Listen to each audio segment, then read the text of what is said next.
दोस्तों जल्दी से अपने चैनल और गुरु जी को सब्सक्राइब कर लें और इस घंटी पर क्लिक कर दें ताकि आपको पता चल जाए कि अपना इंग्लिश का पीरियड शुरू हो चुका है। हेलो स्टूडेंट्स, कैसे हो आप लोग? सब बढ़िया होंगे, एग्जाम्स की प्रिपरेशन कर रहे होंगे। हम लोग आज एक पोएम है स्प्रिंग एंड फॉल्स का क्रिटिकल एप्रिसिएशन समझेंगे। एक बेसिक आइडिया कि किस तरह से इसका क्रिटिकल एप्रिसिएशन लिखना है आप लोगों को, है ना। तो मैंने ये पोएम ऑलरेडी समझा चुका हूँ, ये काफी पहले मैंने इसकी वीडियो डाली थी, आप लोग चैनल पर सर्च कर लीजिए। लगभग लास्ट ईयर डाली थी मैंने स्प्रिंग एंड फॉल का जो एक्सप्लेनेशन है। अभी फिलहाल मैं इसका क्रिटिकल एप्रिसिएशन समझाऊंगा, है ना। तो हम लोग शुरू करते हैं। एक्सप्लेनेशन में जैसे मैं बोल चुका हूँ ऑलरेडी कि आप लोग वो वीडियो सर्च करें ना, बाकी मैं उसका लिंक डाल दूंगा डिस्क्रिप्शन बॉक्स में भी, आप वहां से भी देख सकते हैं, है ना। स्टार्ट करते हैं। देखो, हम बेसिक इंट्रोडक्शन तो हमें देना पड़ता ही है हर पोएम का, और एक तरह से राइटर का भी इसमें। तो स्प्रिंग एंड फॉल, इसका फुल टाइटल हम बोल सकते हैं spring and fall to a young child. ये इसका फुल टाइटल है, परंतु हम शॉर्ट में इसको स्प्रिंग एंड फॉल ही लिखा करते हैं अक्सर।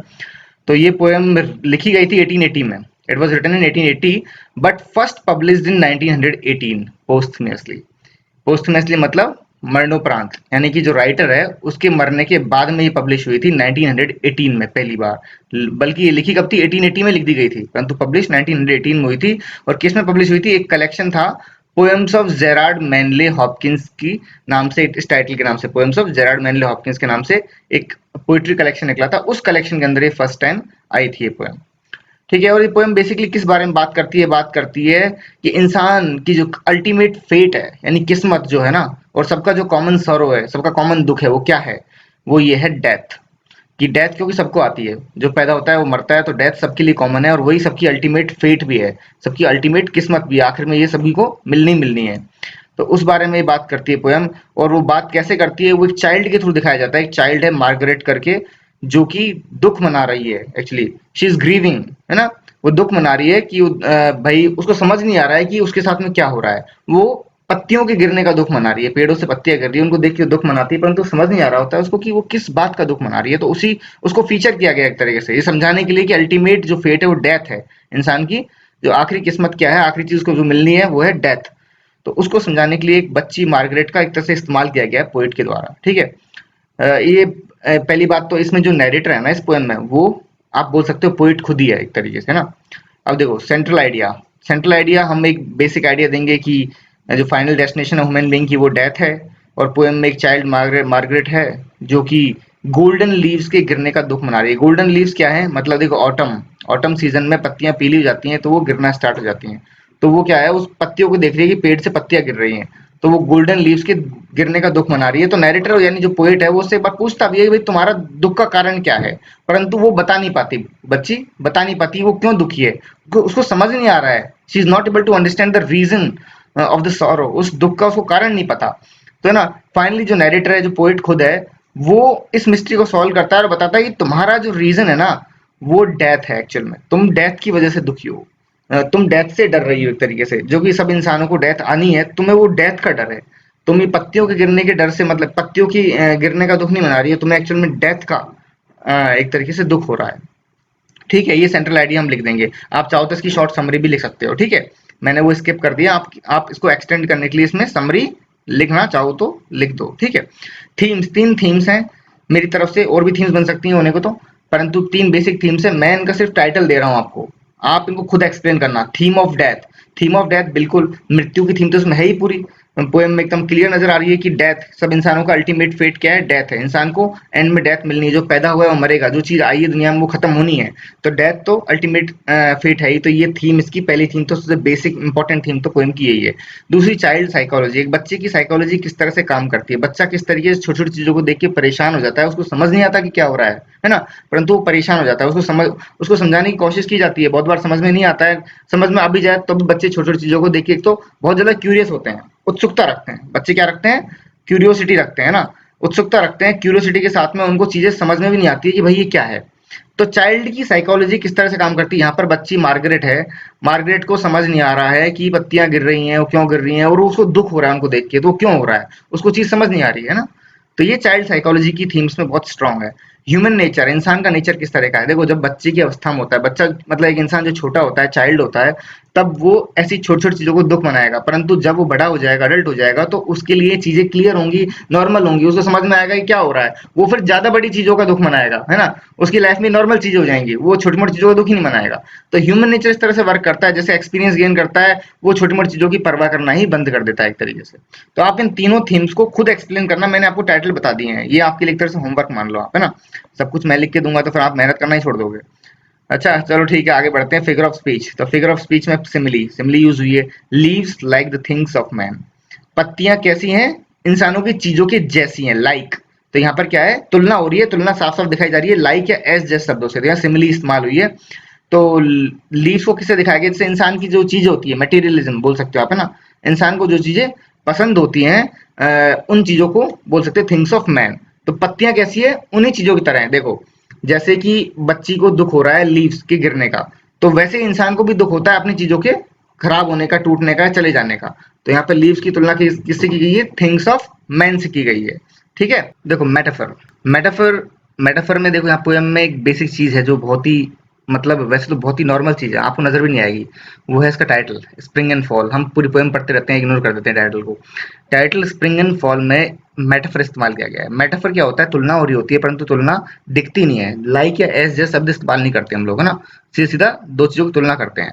तो देखो metaphor, spring and fall, spring and fall का मतलब दो चीजों से निकल रहा है। स्प्रिंग मतलब वसंत ऋतु होता है ना, तो वसंत ऋतु में चीजें क्या होती है, पैदा होती हैं, निकलती हैं। तो स्प्रिंग तो बर्थ को ले सकते हो और फॉल डेथ को ले सकते हो। तो बर्थ और डेथ इन दोनों के लिए स्प्रिंग एंड फॉल शब्द इस्तेमाल किया गया है। तो ये मेटाफर हो गया, इसके टाइटल में मेटाफर है एक तरह से, है ना।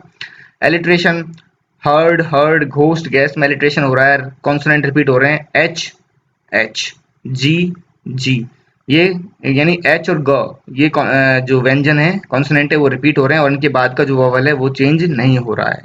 ठीक है, वॉवल चेंज नहीं हो रहा है, तो इसलिए इसको हम क्या मानेंगे, इसको मानेंगे हम एलिट्रेशन। अगर वॉवल चेंज हो जाएगा तो क्या हो जाएगा, वो हो जाएगा कॉन्सोनेंस। जैसे कि विल वीप, आई चेंज हो रहा है, डब्लू डब्लू तो कॉन्सोनेंट है ना। कॉन्सोनेंट एलिट्रेशन में भी आता है पहला शब्द, कॉन्सोनेंस में पहला शब्द कॉन्सोनेंट ही आता है, यानी व्यंजन ही आता है, परंतु उसके बाद का वोवल चेंज हो जाता है कॉन्सोनेंस के अंदर। जैसे विल के डब्ल्यू के बाद में आई और इसमें ई। ठीक है, वर्ल्ड्स ऑफ वैनवुड, वर्ल्ड और वैनवुड, वैनवुड के अंदर खुद में ही दो शब्द है, वैन और वुड, ए और ओ, दोनों वोवल चेंज हो रहे हैं एक तरीके से। और वर्ल्ड्स यानी वर्ल्ड का ओ और उसका ए, तो ऐसे ये क्या है, कॉन्सोनेंस है। इस तरह से सच साइट्स, सच स और यू और आई वोवल चेंज हो गया। ठीक है, लीफ मील लाई, लीफ ई और यहाँ आई, ल, तो ये सब क्या है, स्टार्टिंग वर्ड तो कॉन्सोनेंट है, परंतु उसके तुरंत बाद जो वोवल आ रहा है वो क्या हो रहा है, चेंज हो रहा है। तो यहाँ पर कॉन्सोनेंट का रिपीटेशन है, परंतु वोवल चेंज हो जाता है, तो ये कॉन्सोनेंस है। इसको हम एलिट्रेशन में काउंट नहीं करेंगे। ठीक है, एनियममेंट, एनियममेंट एक ऐसी डिवाइस होती है जिसमें आपका जो वाक्य है वो अगली लाइन में कंटिन्यू रहता है। यानी जैसे मार्गरेट आर यू ग्रीविंग, यहाँ वाक्य पूरा नहीं हुआ, अगली लाइन में कंटिन्यू है वाक्य, ओवर गोल्डन ग्रूवन लीविंग। सो इस ऐसी डिवाइस को क्या बोलते हैं, एनियममेंट, जिसमें वाक्य पहली लाइन जो लाइन है उसमें कंप्लीट नहीं हो रहा और वाक्य अगली लाइन में चलता रहता है। ठीक है, इसको क्या बोलेंगे, एनियममेंट। इसमें जे है वो साइलेंट होता है, इसको पढ़ते कब हम क्या है, एनियममेंट, एनजेममेंट नहीं पढ़ते। ठीक है, एनियममेंट। अब देखो अगला point, child psychology versus adult psychology. बिल्कुल, इसमें देखो चाइल्ड साइकोलॉजी के बारे में मैं बात कर चुका हूँ, स्टार्टिंग में मैंने दिया था कि चाइल्ड साइकोलॉजी ऐसी होती है कि वो बच्चा समझ नहीं पाता चीजें क्या हो रही हैं उसके आसपास या उसके साथ में क्या चीजें हो रही हैं। उसी तरह से पोएम में चाइल्ड जो मार्गरेट है वो समझ नहीं पा रही कि वो क्यों रो रही है, उसको पत्तियां गिरती हुई दिखाई दे रही हैं, परंतु उनको देख के वो क्यों रो रही है, वो पजल्ड है, वो क्या है, पजल्ड है, वो कंफ्यूज्ड है, she is confused that what is she grieving over, वो क्या चीज इसके ऊपर वो रो रही है।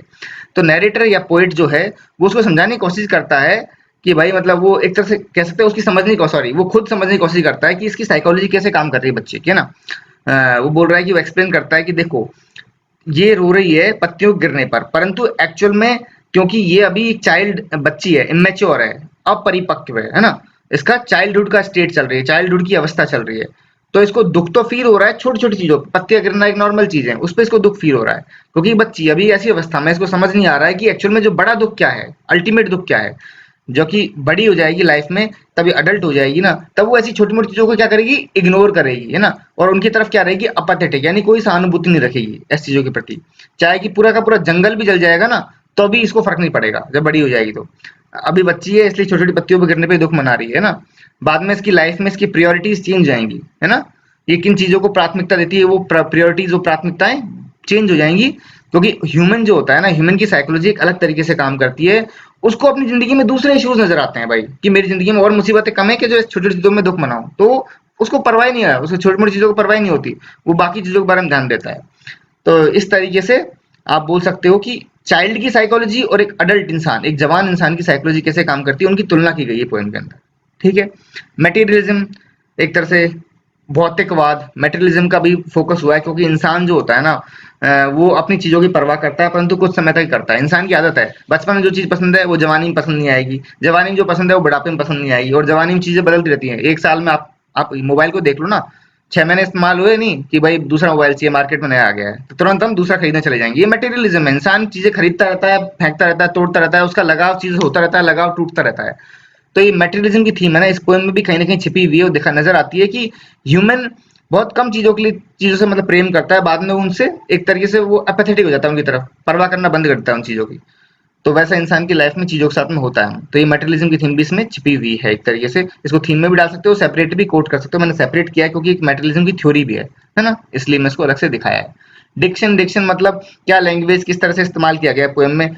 तो हॉपकिंस वैसे अपनी स्प्रिंग रिदम के लिए फेमस है। स्प्रिंग रिदम में क्या होता है, वो बेसिकली एक लाइन में 4 स्ट्रेस इस्तेमाल करता था। अब ये स्ट्रेस तो भाई फिलहाल ऐसी चीजों में समझाना आप समझ भी नहीं पाओगे, और मैं समझाने की कोशिश करूँ तो काफी बड़ा लेक्चर हो जाएगा उसके लिए। स्ट्रेस, एक लाइन में 4 जगह स्ट्रेस जोड़ दिया जाता है, मतलब ये बोल दो 4 जगह जोड़ दे रहा है राइटर एक लाइन के अंदर। तो हर लाइन में 4 स्ट्रेस इस्तेमाल करता है। तो स्ट्रेस स्प्रिंग रिदम, इस मतलब जो स्प्रिंग रिदम का आधार ही ये स्ट्रेसेज हैं, कि वो एक लाइन में 4 जगह स्ट्रेस इस्तेमाल करता है पूरी पोएम में, आखिर में जाके वो 3 स्ट्रेस इस्तेमाल करता है लास्ट लाइन में। तो ये इस्तेमाल किए उसने, इसमें भी इस्तेमाल किया, ऑब्वियस सी बात है, कॉमन है, हॉपकिंस ये यूज करता था। ठीक है। साथ में हॉपकिंस ने कंपाउंड एपिथेट्स इस्तेमाल किए हैं।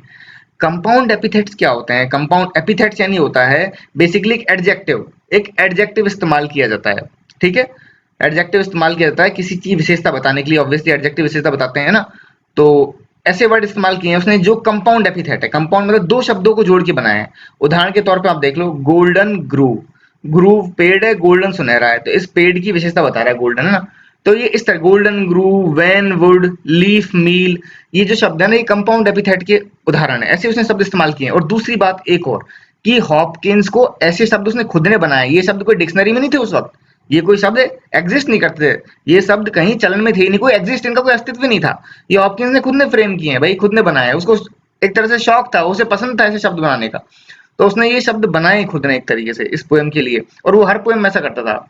तो ये उसके डिक्शन की एक तरह से क्वालिटी है कि वो ऐसे शब्द फ्रेम करता, नए नए शब्द, Goldengrove, wanwood, leafmeal. अभी लीफ मील शब्द तो पीस मील है ना, क्या शब्द है, पीस मील शब्द है एक, उससे निकाल के बनाया गया एक तरह। पीस मील मतलब छोटी छोटी चीजें टुकड़े करके होते हैं एक्चुअली, पीस मील तो मतलब छोटी छोटी चीजों को टुकड़ा हो रखा है, मतलब चीजें टुकड़ों में मिली हुई है। और लीफ मील तो चारा होता है यार, बेसिकली लीफ मील टुकड़ों टुकड़ों में चीजें पड़ी हुई हैं, जैसे पत्तियां वगैरह, चारा वगैरह। तो वो ऐसी चीजें उठा उठा के उसने शब्द बना दिए हैं। तो ये उसके डिक्शन की स्पेशलिटी थी। और वो इंटरनल राइम्स भी करता था। देखो, बाहर लाइफ मतलब लाइन के एंड में राइमिंग होती है, तुकबंदी बैठती है लाइन के एंड में, वो तो आपको पता है, परंतु लाइन के अंदर भी राइमिंग होती है, इंटरनल राइम्स। वो एलिट्रेशन, कॉन्सोनेंस का यूज करके इंटरनल राइम्स हम करते हैं, तो वो भी ये खूब यूज करता है ना। स्ट्रक्चर क्या है पोएम का देख लेते हैं। स्ट्रक्चर बेसिकली पोएम में कोई स्टैंजा स्ट्रक्चर तो है नहीं, एक ही लाइन है, मतलब एक साथ ही सारी लाइन लिखी गई है ऐसे, पूरी एक ही स्टैंजा है, पूरा 15 लाइन्स हैं पोएम में, वो एक साथ लिखी गई है, कोई स्टैंजा फॉर्मेशन नहीं है। ठीक है। राइम, तुकबंदी कैसे है पोएम की? तुकबंदी है इसकी A A B B C C triple D E E F F G G. तो देखो मैं आपको बताता हूँ तुकबंदी कैसे होती है। देखो हम नीचे आते हैं थोड़ा सा, पोएम को मैंने नीचे नोट कर रखा है। तो देखो ये पोएम अपनी है ना, मार्गरेट आर यू ग्रीविंग, आखिरी शब्द क्या है, ग्रीविंग। इसकी तुकबंदी किससे बैठ रही है, अनलिविंग, ग्रीविंग, अनलिविंग। तो हम इसको देंगे ए, अनलिविंग को क्या देंगे हम, ए, क्योंकि इसकी तुकबंदी इससे बैठ रही है, इसलिए दोनों को ए दे देंगे। ठीक है। फिर अगला देखो, यू, यू आया ना, और फिर क्या है, दोबारा यू, दोनों की तुकबंदी बैठ रही है, तो इनको बी भी दे देंगे। बी क्यों देंगे, क्योंकि ये ग्रीविंग, अनलिविंग और यू, इनकी तुकबंदी ग्रीविंग अनलिविंग से नहीं बैठ रही है, ये अलग ही है, तो इनको बी भी, पर दोनों की आपस में बैठ रही है, इसलिए दोनों को बी दे दिया। ओल्डर, कोल्डर, इनको सी देंगे, क्योंकि ओल्डर की तुकबंदी ऊपर किसी से भी नहीं बैठ रही, ना ग्रीविंग से ना यू से, ये अलग ही है, तो ओल्डर कोल्डर आपस में बैठ रही है, तो सी सी। ठीक है। साइलेंट, लाए वाई, शाय लाए वाई। अब इन तीनों की एक साथ बैठ रही है, डी डी और D. Name same, E E. Expressed guessed, F F. Four four, G G. ठीक है, तो इस तरह से हम क्या क्या देते हैं, इनको क्या बोलते हैं हम लोग, राइम स्कीम यानी तुकबंदी। ठीक है, इसको बोलते हैं राइम स्कीम। ऐसे राइम स्कीम देते हैं हम लोग किसी पोएम को। ठीक है, तो इस पोएम में ये राइम स्कीम में आपने गौर किया होगा, बीच में तीन, बाकी सब तो कुपलेट्स है, दोहे हैं। दोहे में दो लाइन की तुकबंदी होती है, आपको पता होगा, हिंदी में पढ़ा होगा। दोहों में क्या होता है, दो दो लाइन की तुकबंदी होती है। तो तो A B B C C, E E F F G G, सब जगह मतलब दो दो लाइन है, परंतु बीच में एक हिस्सा है लाइन नंबर 7 से लेके लाइन नंबर 9, इसमें तीन लाइनें एक साथ तुकबंदी बैठ रही हैं, ये थोड़ा सा डिफरेंट है। ठीक है, तो इस तरह से हमारी ये पोएम है। ये इस पे मैंने आपको समझाने की कोशिश करी कि इसका आप क्रिटिकल एप्रिसिएशन कैसे बना सकते हो। इसमें आप कुछ चीजें और समरीज वगैरह ऐड कर सकते हो, और साथ में इन थीम्स को एक्सप्लेन कर देना, तो आपका बड़ा हो जाएगा आंसर फिर, है ना। तो समझ में आ गया।